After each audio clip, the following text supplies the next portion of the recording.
안녕하십니까 구독자 여러분. 오늘은 24년도 3월 9일입니다. 전국 영업용 화물차 번호판 시세 좀 알아보고 있습니다. 먼저 대표님 본인 소개 좀 해주세요. 예, 안녕하세요. 전국구 영업용 갈산상사 이원복입니다. 대표님, 예. 화물차 번호판 시세 변동이 좀 있었나요? 화물차 번호판 변동 시세는 거의 없고요. 네. 전주와 동일하게 진행되고 있습니다. 아, 그래요? 왜 이렇게 변동이 크게 없는 거죠? 수요와 공급이 거의 비슷하게 맞아 떨어진다는 얘기죠. 그렇기 때문에 오르지도 않고 내리지도 않고. 네. 예. 그럼 구체적으로 전국 영업용 화물차 번호판 시세 좀 알려주세요. 예, 개인 소형부터 말씀드릴게요. 개인 소형은 1.5톤 이하를 개인 소형이라 그러는데 전주에 2,900에 거래됐는데 이번 주에도 역시 2,900에 그대로 거래되고 있고요. 개인 중형, 개인 중형은 1.5톤 초과 16톤 이하를 개인 중형이라 그러는데 전주에 2,900이었는데 이번 주에도 역시 2,900에 거래되고 있고요. 네. 개인 대형은 3,500만 원, 개인 25도는 3,600만 원, 일반 25도는 3,800만 원, 출애라는 6,500만 원, 일반 5도는 3,300만 원, 일반 11톤은 3,600만 원, 덤프 5도는 3,700만 원에 거래되고 있습니다. 네. 저번 주하고 크게 변동이 없네요. 예, 저번 주와 동일하죠. 예, 네. 예. 그럼 이번 주 거래건하고 저번 주 거래건은 어떻던가요? 거래량 정도는 좀 차이가 있던가요? 거래량도 소폭 줄어가지고 네. 개인 소형이 전주에 4대 5대 하던 게 이번 주에도 비슷하게 4대 5대. 네. 개인 중형이 좀 늘었어요. 개인 중형이 저번 주에 한 대도 못 했는데 이번 주에는 3대. 네. 예, 개인 중형만 3대 좀 팔았어요. 그러면 이번 주 거래건에 뭐 특징 같은 건 좀 있던가요? 예, 별다른 특징상은 없고, 이것도 또 똑같은 그 개인 택시나 그 비슷한 과정인데요. 1.2톤을 가지고 계시는 분이 네. 전에 2019년도에 신고를 한번 하라고 그래서 기회를 줬거든요. 네네네. 개인 소형으로 갈지, 개인 중형으로 남아 있을지 결정을 하라고 그랬는데, 그때 당시 개인 소형으로 결정을 하신 분들은 개인 소형으로 매매가 가능하는데, 그때 당시 개인 중형으로 그냥 가지고 계신 분들이 지금 요즘 문제가 되는 거예요. 네. 이분들이 새 차를 다시 바꿀 때, 저는 전 차종이 1.2톤이었을 때 다시 1.2톤을 뽑아서 네. 다시 그 남발을 달려고 그러는데 거기서 이제 브레이크가 걸리는 거죠. 네. 전에는 1.2톤이 중형이 있을 때는 대폐차를 끊어서 바로 붙일 수가 있었는데 이게 소형으로 바뀌어버렸잖아요. 아, 네네. 소형으로 바뀌니까 이제 붙일 수가 없는 거예요. 네. 그래서 차는 나와서 이미 대기하고 있는데 그 차에 붙일 수가 없기 때문에 가지고 있는 중형 남발을 다시 팔고 다시 소형으로 바꿔 타는데 그 기간이 좀 걸려요. 네. 한 사람이 2대를 보유를 못하기 때문에 개인 중형이 먼저 빠져나가야 된다고. 그분이 가지고 계신 중형 남바가 먼저 판매가 돼서 본인 앞에서 삭제가 되고 다시 소형을 사서 소형에다 다시 붙여야 되니까 이제 이중으로 이제 힘들어지는 거죠.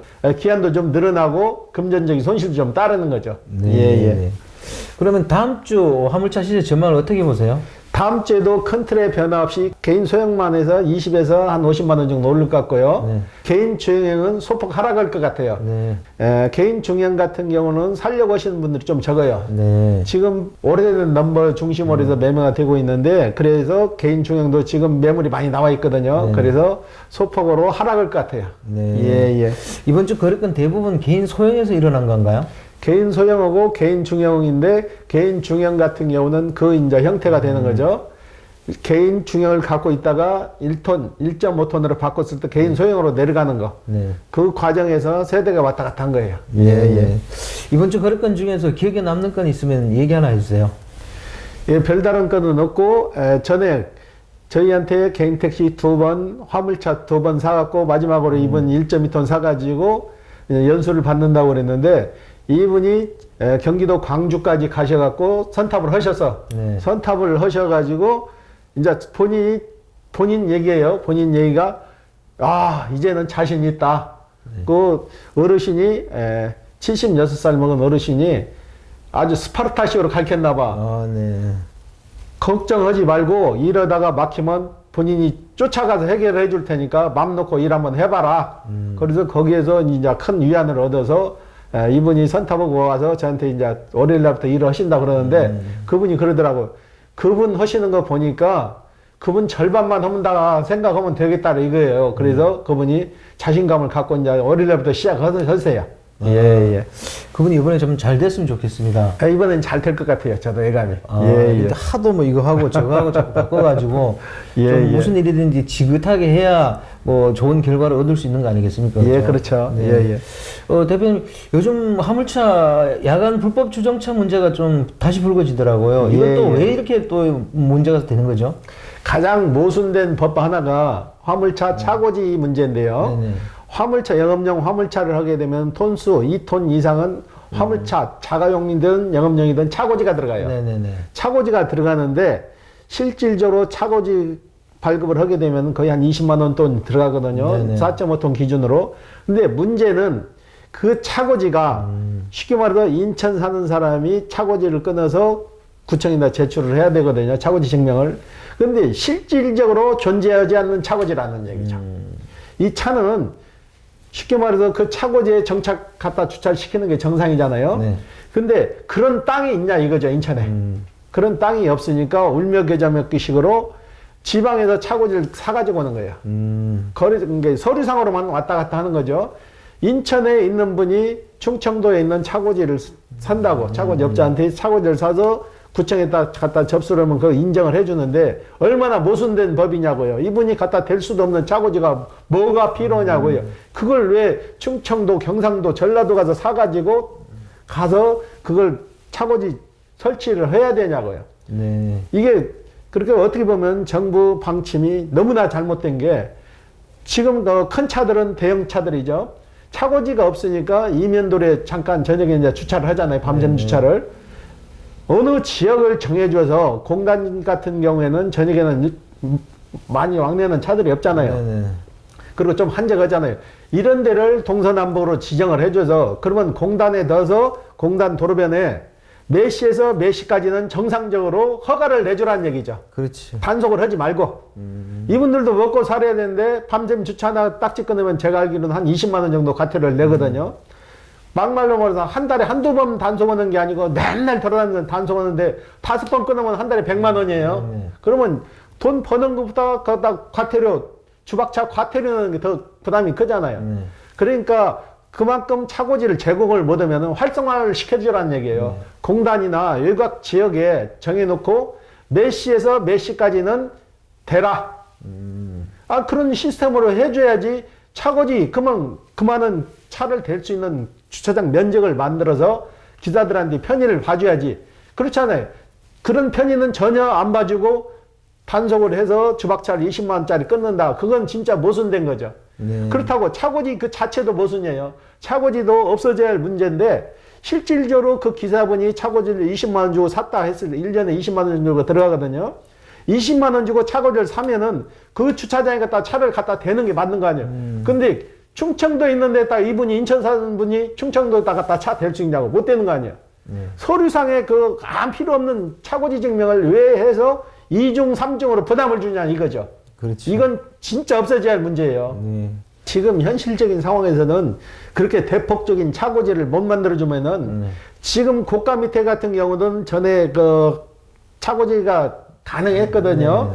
그런데 그 고가 밑에서 불 나가지고 그대로는 고가 밑에를 다 통제해버렸잖아요. 네네. 불 한 번 넣었다고 해서 그걸 다 통제하면은 차를 댈 수 있는 여건이 그만큼 줄어드는 거 아니에요. 네네. 불이 난 건은 한 건이지만은 차를 대하는 순간은 수만 건이잖아요. 그런 융통성을 좀 발휘했으면 쓰겠다는 얘기죠. 차가 고가 밑에다도 차고지를 만들어서 대고 관리인을 둬서 관리를 하면 되지. 그런 관리인 둘 생각을 않고 불 났다고 해서 그걸 전면 다 통제해서 없애버렸잖아요. 지금 없애고 이분들이 차 댈 데가 없으니까 구석진 데 가서 찾아다니면서 차를 대는데 거기까지 쫓아가서 딱지를 떼갖고 주박차 20만 원씩 내라는 것도 모순정 내고. 그래서 혁신적인 방법은 대폭적인 차고지 확보를 못 해주면 그 시도에서 해줘야 되는데 그걸 못 해주는 거 아니에요. 그러니까 개인이 할 수 없는 거니까 외곽 지역의 공단에 동서남북으로 해가지고 큰 이면도로에 시간제로 해서 인정을 해주라는 얘기죠. 몇 시에서 몇 시까지는 제가 보기에는 이건 각 관할 구청장이 재량만 있어도 될 것 같아요. 교통부 권한까지는 넘어가지도 않아도 그 구청장이 재량만 있으면 우리 구에는 몇 시에서 몇 시까지는 갖다 대라. 그리고 단속 안 하면 되는 거죠. 그렇게 해서 활성화를 시켜줘야지 차고지는 없어져야 할 문제예요. 예. 지방자치단체에서 단속만 할 게 아니고 자치단체에서 공영 차고지를 만들어줬으면 좋겠어요. 공영 차고지도 지금 계속 만들어지는데 네네. 지금 화물차들 그 면적을 못 쫓아간다는 얘기죠. 네네. 예. 화물차들은 면적이 크잖아요. 공영 차고지 아무리 크게 해도 차 대수가 한정되기 때문에 네네. 방법은 너는 얘기하지만은 활성화 시켜주라는 얘기죠. 이면도로는 시간제로 해서 타임을 둬갖고 거기다 댈 수 있게 그걸 허락해주라는 얘기죠. 예. 아, 그리고 영업용 화물차 전국 번호판제를 국토부에서 도입하려고 그런다는데 그 내용 좀 알려주시죠. 지금 각 시도마다 영업용 번호판이 그 도 시도를 따라가거든요. 인천 같은 경우는 인천 88에 몇몇몇 이렇게 서울, 경기 이렇게 해서 다 지역마다 그 번호판이 있잖아요. 이걸 단일화 시킨다는 얘기죠. 전국 번호판. 지금 중기나 이런 거는 전국 번호판이 됐잖아요. 이게 되면 뭐 어떤 점이 좋아지는 거니 내가 인천에 살다가 부산으로 이사가도 번호를 안 바꿔도 된다는 얘기죠. 그렇죠. 안 바꿔도 되고 주소지 변경만 하면 되는 거죠. 주소지 변경도 자가용 같은 경우는 그냥 자동으로 따라가죠. 그 시스템으로 가야지 그때요. 지역의 한정을 둬서 그 지역에서만 이룰 수 있는 게 아니잖아요. 화물차는 전국을 다 돌아다니면서 이러는 거잖아요. 그렇죠. 그러니까 전국 번호판을 만들면 우리 기사분들한테는 굉장히 편리하죠. 그리고 지금 전에 불법으로 해서 나가던 번호판들이 많이 있거든요. 시중에 돌아다니는 거. 그게 다 단속이 되는 거죠. 다 없어지는 거죠. 일단은 전국적으로 다 전국 번호판이 되었고 다시 번호판이 교부돼서 나가면은 그 순간은 좀 번잡을지 몰라도 장기적인 안목에서는 다 안정이 된다는 얘기죠. 그렇죠. 그동안 사실 화물차 번호판 증차에서 지방자치단체 공무원하고 결탁해가지고 불법 증차한 것도 있잖아요, 사실은. 예, 그렇죠. 그러면 이제 국토부에서 전국적으로 관리하면 이런 부분이 좀 줄어들 수 있는 소지는 분명히 있어요, 그죠?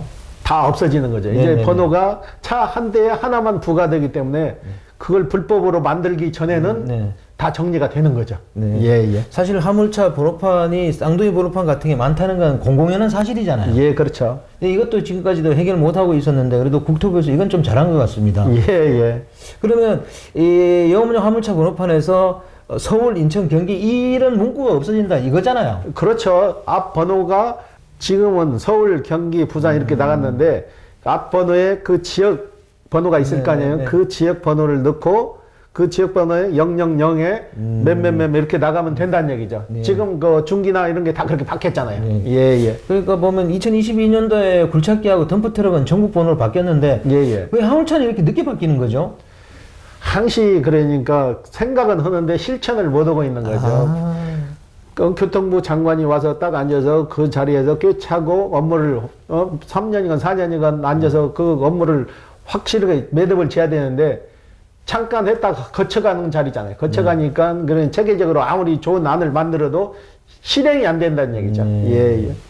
그러면 사실은 이제 전국 번호판이라는 의미를 언뜻 생각하면 지금 화물차가 지역적으로 그러면 활동을 했었나 이런 생각을 할 수 있는데 사실 그건 아니고 지금 영업용 화물차 번호판은 지금도 전국적으로 영업을 할 수 있는 거잖아요. 그렇죠. 전에는 그렇게 운영이 됐어요. 인천 화물차가 타 지역에서 영업을 못했다고.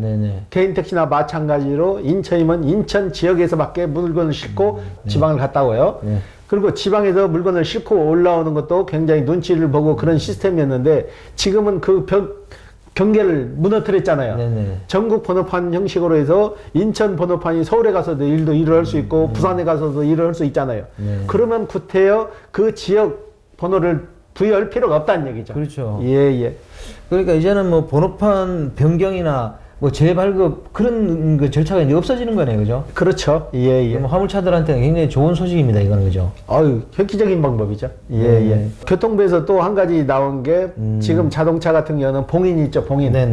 봉인도 없앤다는 것 같아요. 지금은 전산으로 조회하면은 그 이력이 다 나오니까 구태여 봉인을 채워가지고 유조 번호판을 도용하고 그걸 막는다고 그러는데 지금은 이제 봉인 그 자체가 의미가 없어지는 것 같아요. 그래서 차를 사가지고 그러면 봉인도 없어질 것 같아요. 이제. 봉인은 없어도 뒷번호판 고정은 해야 된다 그러더라고요.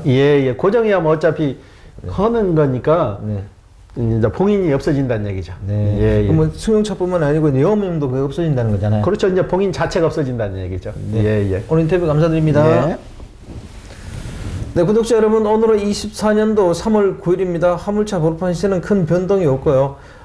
늘 뭐 화물차는 큰 변동이 없었지만은 이번 주도 변동이 크게 없는 것 같습니다. 다음 주에는 뭐 소형차 위주로, 개인 소형 위주로 한 2, 30만 원 오르겠다고 대표님께서 그렇게 전망을 하시는데, 그것도 다음 주에 한번 가봐야 될 것 같습니다. 원체 뭐 화물차 시장이 요즘 침체를 달리고 있어서 화물차 개인 소형, 개인 중형도 쉽게 이렇게 상승의 기미를 상승할 수 있는 그런 여력이 없는 것 같습니다.